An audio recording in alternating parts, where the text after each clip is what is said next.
नमस्कार।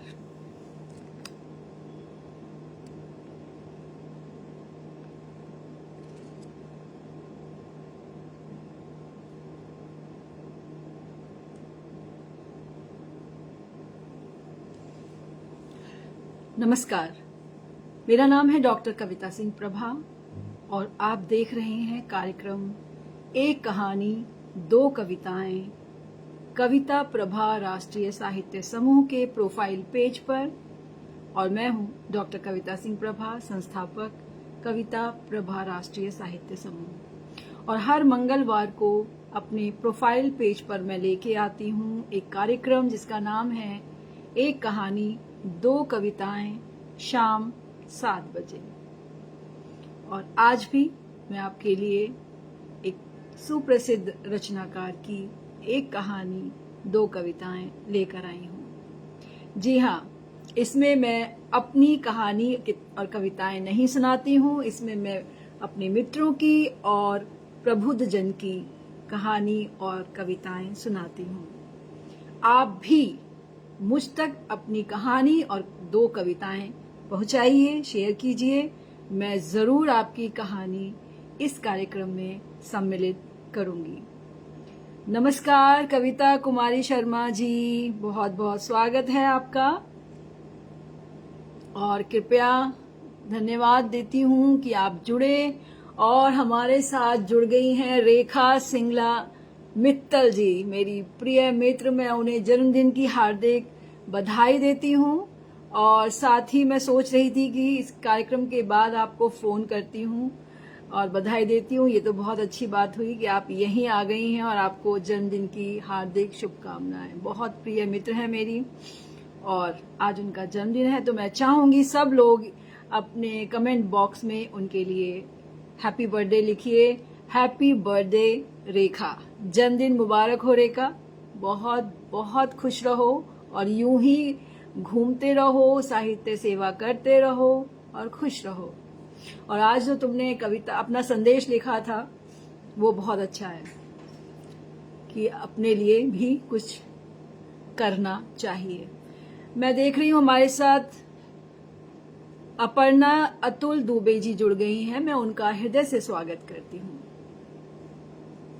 और कार्यक्रम की शुरुआत करती हूं।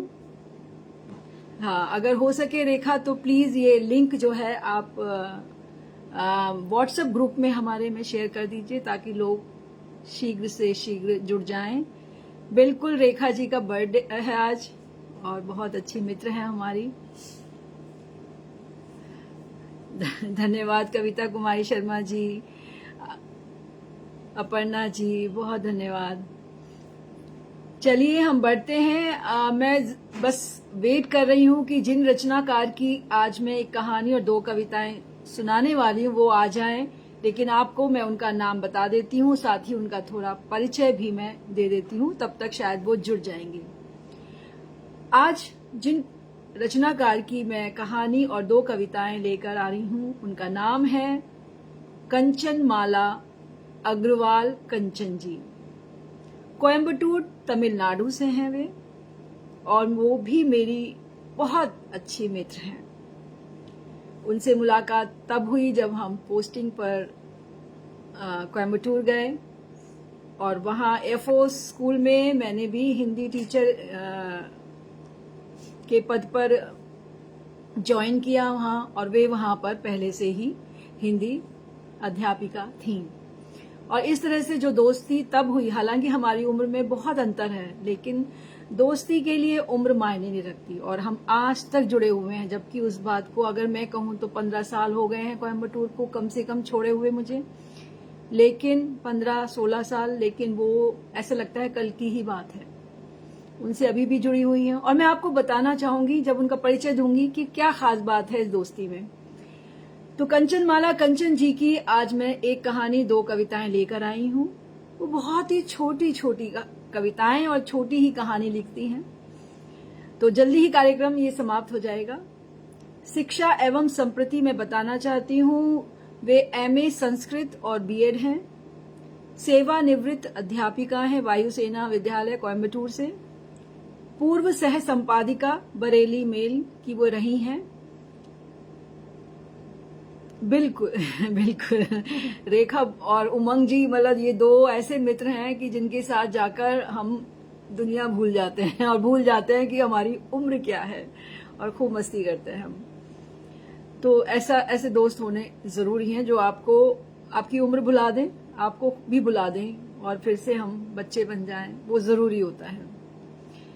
तो मैं बता रही थी विद्यार्थियों को पठन पाठन में सहायता, वो आज भी वहाँ के विद्यार्थियों को हिंदी बोलने, हिंदी लिखने, और साथ ही जो क्लास वगैरह की जो हिंदी पाठ्यक्रम होता है, तीनों में अपना सहयोग आज भी दे रही हैं। प्रकाशित उनकी सोलो बुक तो कोई नहीं है, पुस्तक कोई नहीं है, लेकिन उन्होंने मुझे गर्व है कि उन्होंने हमारे सारे साझा संकलन में हिस्सा लिया है। हमने अब तक कविता प्रभा राष्ट्रीय साहित्य समूह के 4 संग्रह निकाले हैं जो साझा हैं, जिसमें 3 कविता संग्रह हैं और 1 लघु कथा संग्रह है। चारों में उन्हें भाग लिया है। मैं नाम बता देती हूँ। उनके जो पहले अपने साझा संकलन है आराधना के पुष्प, कुछ शिक्षक कवि, ये जो है ये सारे सीबीएसई की तरफ से ये काव्य संकलन निकला था, जिसमें मैंने भी हिस्सा लिया था और उन्होंने भी हिस्सा लिया था। स्कूल में ही ये जो है वो आया था कि आयोजक सभा से लेटर आया था, पत्र, तो मैंने भी भाग लिया था, उन्होंने भी। तो वो एक बुक है, कुछ शिक्षक कवि भाग 2, दिशाएं जिंदगी की, ये हमारे काव्य समूह का संग्रह है। मैं स्त्री हूँ, ये भी, और नवरात्रि के नवदीप, ये भी, तीनों में उन्होंने हिस्सा लिया है। और हृदय के दर्पण से कहानी साझा संग्रह है हमारा, जिसमें उन्होंने उसमें भी हिस्सा लिया। और यहाँ पे एक और खूबसूरत बात हुई। वो कहते हैं ना कि ये साझा संग्रह का महत्व क्या है। महत्व ये है कि हम जुड़े रहते हैं। महत्व ये भी है कि जो ज्यादा नहीं लिख पाते उनके लिए ये बहुत अच्छा है, क्योंकि कहीं ना कहीं उनके पास 4 पुस्तकें ऐसी हो गई जिनको वो कह सकते हैं कि ये उनकी हैं। भले ही उसमें उनकी 2 कविताएं हैं, बट वो उनका साझा संग्रह है, और साथ में औरों का भी है। तो उस साझा संग्रह ने उनको फिर से, जैसे कहते हैं ना, एक रास्ता दिया अपनी कलम उठाने का, और उन्होंने लिखने का प्रयास करना शुरू किया। और अभी मैं बताऊं आपको कि हम एक अपना तरु साझा संग्रह लेकर आ रहे हैं, उसमें भी उन्होंने भाग लिया। और पूछ रही थी, अभी वो आया नहीं है, अभी उसकी तैयारी चल रही है, लेकिन उन्हें पूछा कि अच्छा अगला बता दो ताकि मैं तैयारी कर लूं, क्योंकि वो धीरे धीरे कभी कभी लिख पाती हैं, ताकि मैं तैयारी कर लूं और जब मैं और लिख लूंगी मैं। तो मैंने उन्हें बता दिया कि हाँ, हम अगले साल लाएंगे, और विषय उन्हें बता दिया। और मैं बता रही थी कि क्या खूबसूरत बात है इसकी हृदय के दर्पण की, कि उसमें उनकी और उनकी बेटी ने भी भाग लिया। ये बहुत अच्छा एक मैं कह सकती हूँ प्रेरक साझा संग्रह हो गया उनके लिए भी और मेरे लिए भी, कि उसमें बेटी नहीं लिखती थी लेकिन उसने भी लिखना शुरू कर दिया है। अच्छा, फ्रीज हो गई हैं, अब ठीक है? हेलो, तो पुष्पा जी, बहुत बहुत स्वागत है आपका। जरा फिर से लिखिएगा कि अब मैं दिखाई दे रही हूं क्या। चलिए, मैं देख रही हूं हमारे साथ सुरक्षा खुराना जी भी जुड़ गई हैं, उनका भी स्वागत करती हूं। तो मैं उनकी बात कर रही थी कि उनकी बेटी ने भी उसमें हिस्सा लिया, और अब जो तरु साझा संग्रह हम ला रहे हैं उसमें भी उन्होंने भी और उनकी बेटी ने भी भाग लिया। तो ये एक अच्छी मैं कह सकती हूँ साझा संकलन की खूबी हो गई कि जो कम लिखते हैं उनके लिए ये बहुत एक अच्छा माध्यम है। एक ऐसी कृति उनके पास आ जाती है जिसको सहेजते हैं वे, जिसको बार बार पढ़ते हैं, तो उनके लिए ये एक बहुत अच्छा एक मोटिवेशनल फैक्टर हो जाता है। त्रिभाषी पुस्तक तमिल, अंग्रेजी, हिंदी का उन्होंने अनुवाद किया है। सम्मान राज्य एवं राष्ट्रीय स्तर पर अनेकों पुरस्कार, प्रशस्ति पत्र मिले हैं, और कविता प्रभा राष्ट्रीय साहित्य समूह से भी उनको कई जो है सम्मान पत्र प्राप्त हो चुके हैं, और एक बहुत अच्छी कुशल अध्यापिका होने का भी उनको सम्मान प्राप्त हो चुका है। चलिए मैं अब शुरू करती हूँ कि वे उपस्थित हैं या नहीं, मैं नहीं जानती, वो बाद में देख लेंगी, क्योंकि वो उन्होंने कहा कि मैं थोड़ा फेसबुक वगैरह को कम कर पाती हूँ, तो ठीक है, कोई बात नहीं, वो बाद में देख लेंगी, मैं उनको लिंक भेज दूंगी। तो मैं उनकी पहली छोटी सी रचना पढ़ने जा रही हूँ। मैं स्त्री हूं, स्त्री हूं मैं, नारी हूं मैं, स्त्री हूं मैं, नारी हूं मैं, पुरुषों की पहचान हूं मैं, अबला नहीं मैं, अबला नहीं मैं, सबला की कहानी हूं मैं, सच्चाई के लिए संघर्षरत हूं मैं, सम्मान रखने को पल पल प्रयत्नशील हूं मैं, जगत जननी हूं मैं, नवयुग की निर्माता हूं मैं, जगत जननी हूं मैं, नवयुग की निर्माता हूं मैं, नारी शब्द का अभिमान हूं मैं, देवी के 9 रूप हूं मैं, सौम्य भी हूं प्रचंड भी हूं मैं, सौम्य भी हूं प्रचंड भी हूं मैं, अगम अनादि साधिका हूं मैं, स्त्री हूं मैं, हाँ नारी हूं मैं, स्त्री हूं मैं, हाँ नारी हूं मैं। तो ये छोटी सी उनकी प्यारी सी कविता, जो अपने आप को उन्होंने डेडिकेट की, एक तरह से उन्होंने अपने बारे में लिखा होगा इस बात को।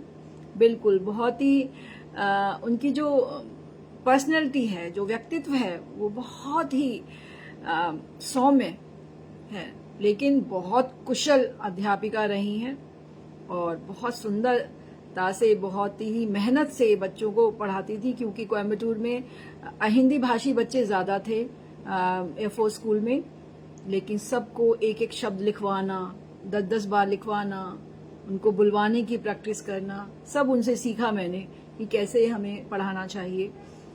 तो हमारे साथ रेणुका आनंद जी जुड़ गई हैं, मैं उनका स्वागत करती हूँ। मौर्य करमालकर जी, आपका भी स्वागत है, बहुत बहुत स्वागत है। मैं देख रही हूँ हमारे साथ उमंग सरीन जी जुड़ी हुई हैं, पुष्पा सिंह जी जुड़ी हुई हैं, खुराना जी जुड़ी हुई हैं, कविता कुमारी शर्मा जी जुड़ी हुई हैं, और हमारी मित्र रेखा भी जुड़ी हुई हैं। रेखा का आज बर्थडे है, तो प्लीज कमेंट बॉक्स में जरूर लिख दीजिएगा हैप्पी बर्थडे रेखा, और खुश रहें। और मैं देख रही हूँ हमारे साथ परम आदरणीय ज्ञानचंद मर्मज्ञ जी की उपस्थिति हुई है। बहुत बहुत स्वागत है सर, आपको स्वागत है आपका, धन्यवाद जुड़ने के लिए। हाँ देखिए, कंचन माला अग्रवाल जी आ गई हैं, तो मैं उस छोटी सी कविता को फिर से दोहरा देती हूँ अपनी मित्र के लिए। ये मेरी एक कोशिश है और उनको मैं ये एक उपहार के रूप में देना चाहूंगी। तो आज मैं कंचन माला अग्रवाल, कंचन जी की 2 कविताएं, बहुत छोटी छोटी हैं, समय ज्यादा नहीं लगेगा, लेकर आई हूँ। बहुत ही मैं कहूंगी डेडिकेटेड टीचर रही हैं हिंदी की, और बहुत सीखा इनसे मैंने कि हिंदी भाषी बच्चों को हिंदी कैसे पढ़ाना चाहिए। डॉक्टर किरण दयाल जी जुड़ गई हैं, उनका भी स्वागत करती हूँ। तो उनकी पहली कविता मैं फिर से दोहराती हूँ ताकि आप सुन सकें फिर से, बहुत छोटी सी है, और वो आ गई हैं तो वो भी सुन पाए उनकी कविता। मैं स्त्री हूं, स्त्री हूं मैं, नारी हूं मैं, स्त्री हूं मैं, नारी हूं मैं, पुरुषों की पहचान हूं मैं, अबला नहीं मैं, सबला की कहानी हूं मैं, सच्चाई के लिए संघर्षरत हूं मैं, सम्मान रखने को पल पल प्रयत्नशील हूं मैं, जगत जननी हूं मैं, नवयुग की निर्माता हूं मैं, जीवन का अस्तित्व हूं मैं, नारी शब्द का अभिमान हूं मैं, देवी के 9 रूप हूं मैं, सौम्य भी हूं प्रचंड भी हूं मैं, अगम अनादि साधिका हूं मैं, स्त्री हूं मैं, नारी हूं मैं, स्त्री हूं मैं, नारी हूं मैं। तो बहुत ही सुंदर उनकी ये छोटी सी कविता, जो नारी को हर क्षेत्र में प्रधान और उसकी जो उसके व्यक्तित्व को प्रधान की जो प्रधानता है उसको प्रकट कर रही है। बिल्कुल संजय गुप्त जी, बहुत बहुत स्वागत है आपका, और आप सभी बने रहिएगा। बहुत छोटी सी उनकी कहानी है। मन की भावना जी, आपका भी हार्दिक स्वागत करती हूं मैं। ये बहुत ही जी, पुरुषों की पहचान हूं मैं। बहुत ही सुंदर पंक्ति है ये, क्योंकि माँ है वो। अगर वो माँ, पत्नी, बेटी, उसकी पहचान, चाहे वो माँ की पहचान हो, बेटी की पहचान हो, पत्नी की पहचान, पुरुष की पहचान होती है ना, वो कहीं ना कहीं अपने जो परिवार के पुरुष होते हैं उनसे जुड़ी होती है। उनकी भी तो पहचान होती है, घर की भी तो वो रोशनी होती है, घर की इज्जत होती है, उसका मान मतलब घर का मान। तो बहुत ही सुंदर और बहुत ही छोटी छोटी कविताएं लिखती है वे, लेकिन बहुत ही सुंदर। वीना अग्रवाल दी, आपका बहुत बहुत स्वागत है। कुलदीप शुक्ला जी, आपका भी तहे दिल से स्वागत करती हूँ। चलिए मैं एक छोटी सी उनकी लघु कथा जो हमारे साझा संग्रह में छपी थी, जिसका नाम था हृदय के दर्पण से, और इसको सुनिएगा, क्योंकि समझना है बस कि क्या कहना चाह रही हैं वो। मैं नहीं बताऊंगी, भूमिका नहीं दूंगी। और इस लघु कथा का शीर्षक है लोफर कहीं के। लोफर कहीं के। मौसम आज खुशनुमा था, अच्छी हवा चल रही थी, पर शारदा थका हुआ महसूस कर रही थी। उसे घर का सामान भी लाना था। थकान और अपनी अवस्था को सोचकर चलते चलते वह गली के नुक्कड़ तक आ पहुंची थी। सूरज ढलने को था और उसने अपनी लालिमा छोड़ दी थी। तभी अचानक बस आ गई। शारदा तुरंत बस में चढ़ गई। उसके पड़ोसी भी बस में चढ़े, जिनसे कभी कभी वह सहायता की अपेक्षा करती थी। उनका बेटा राहुल भी। राहुल हमेशा तेज अंग्रेजी संगीत बजाया करता था। उसका दिन ड्रम्स बजाने से शुरू होता था। वह हमेशा फटी जीन्स और कान में बाली पहनता था। उसके बिगड़े बालों को रंग बिरंगे रबर बैंड कैद किए रहते थे। शारदा को वह किसी लोफर से कम नहीं लगता था। इसी बीच बाजार वाला बस स्टॉप आ गया, जहां शारदा को उतरना था।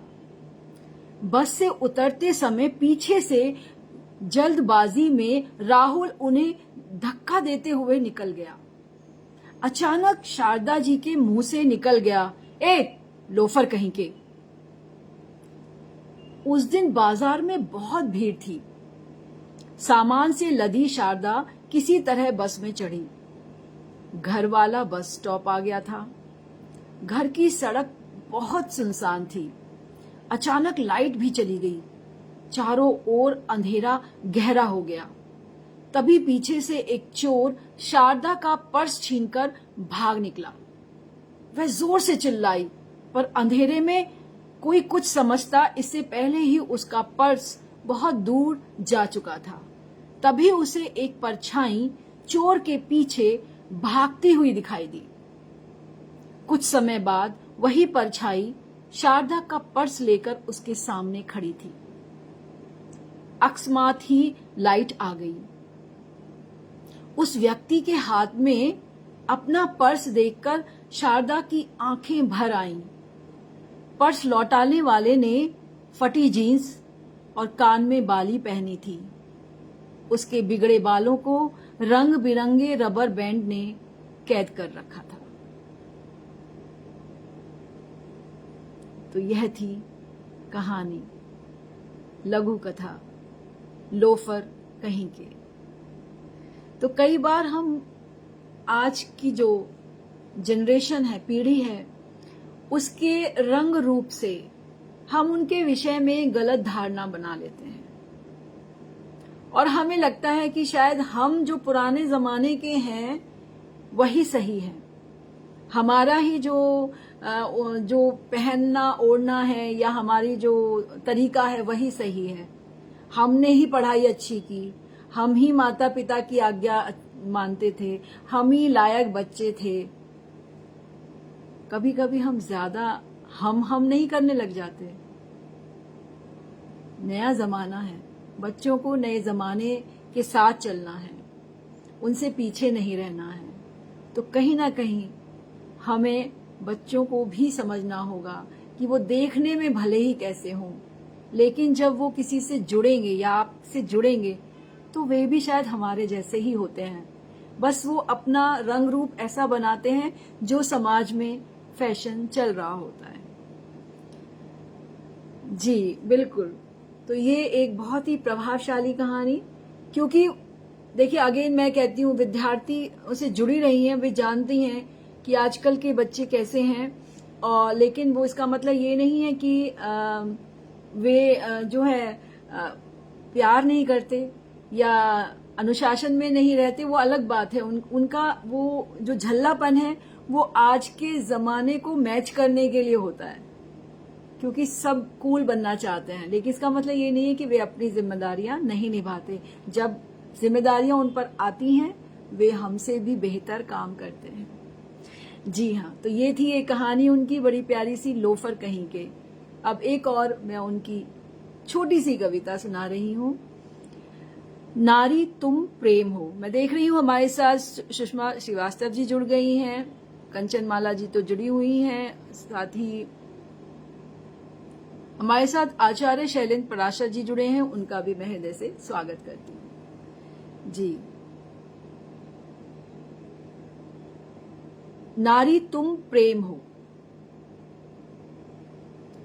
नारी तुम प्रेम हो, टूटी उम्मीदों की आस हो तुम, हर खुशी की आदि हो तुम, पुरुषों का विश्वास हो तुम, सदैव इतिहास में थी तुम, नया इतिहास बनाओ तुम, स्वयं का साहस बनो तुम, पीड़ा की चेतना बनो तुम, घर घर प्रकाश फैलाओ तुम, कल्पना चावला सी हो तुम, ग्राम वधू भी हो तुम, स्वयं के लिए वंदना करो तुम, जग तुम पर इतराए, जग तुम पर इतराए, ऐसा प्रयत्न करो तुम, जग तुम पर इतराए, ऐसा प्रयत्न करो तुम।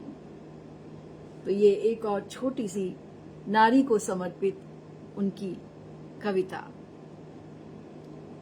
मैं आदरणीय अशोक सिंघल जी का बहुत बहुत स्वागत करती हूँ, और आज की जो रचनाकार रही, जिनके विषय में मैं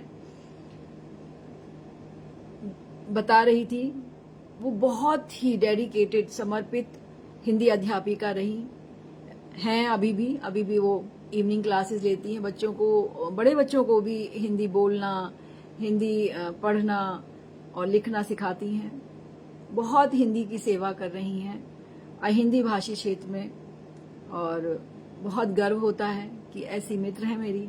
उम्र में बहुत फासला है, लेकिन विचारों में बिल्कुल भी नहीं है, और बहुत ही सौम्य है, और उनके नारियल के लड्डू आज भी मिस करती हूँ मैं। जी धन्यवाद ज्ञानचंद सर, आपको पसंद आई। मोमंग जी बहुत बहुत धन्यवाद। मौर्य जी बहुत ही सरल, बहुत छोटी छोटी कविताएं लिखती हैं, स्पष्ट भाव होते हैं, जो वो सोचती हैं वो लिख देती हैं। लेकिन मुझे कहानी उनकी बहुत असरदार लगी कि कम शब्दों में उन्हें बता दिया कि हम जो देखते हैं वही सच नहीं होता। बच्चे जो आजकल के हैं वो रंग रूप में कैसे भी हों, लेकिन जब समय आता है वे अपनी जिम्मेदारियां निभाते हैं। कंचन माला जी, आपको बहुत बहुत बधाई। ऐसे ही लिखते रहिए, प्रयास करते रहिए, और हमें अपनी कविता कहानियां भेजते रहिए। और बहुत धन्यवाद आपको, आप जो जुड़े हैं उन सब का भी मैं हृदय से धन्यवाद देती हूँ कि आप होते हैं तो मुझे कहानी और कविताएं सुनाने में बहुत आनंद आता है। जी, जग तुम पर इतराए और अपने लिए वंदना करो तुम। और ये आज बात करी थी रेखा ने जो अपने जन्मदिन के मैसेज में लिखा, वो मैसेज बहुत अच्छा था कि अपने लिए भी हमें जीना चाहिए, अपने लिए भी कुछ सोचना चाहिए। तो बिल्कुल मैं भी इसी बात पर यकीन रखती हूँ कि परिवार के साथ साथ कुछ अपना अलग होना चाहिए, आपका व्यक्तित्व भी और आपका अस्तित्व भी। जी बहुत बहुत धन्यवाद कंचन मैम। और चलिए अब हम विदा लेंगे, अपनी वाणी को विराम देंगे। आज कंचन माला जी की 2 कविताएं और 1 कहानी मैंने सुनाई, फिर लेकर आऊंगी अगले मंगलवार को 1 कहानी 2 कविताएं। आप अपनी कहानी और कविताएं मुझ तक पहुंचा सकते हैं, मुझे उन्हें प्रस्तुत करने में बहुत आनंद आएगा। आपका दिन शुभ हो, आपकी सांझ शुभ हो। शुभ रात्रि। जय हिंद, जय भारत, जय हिंदी।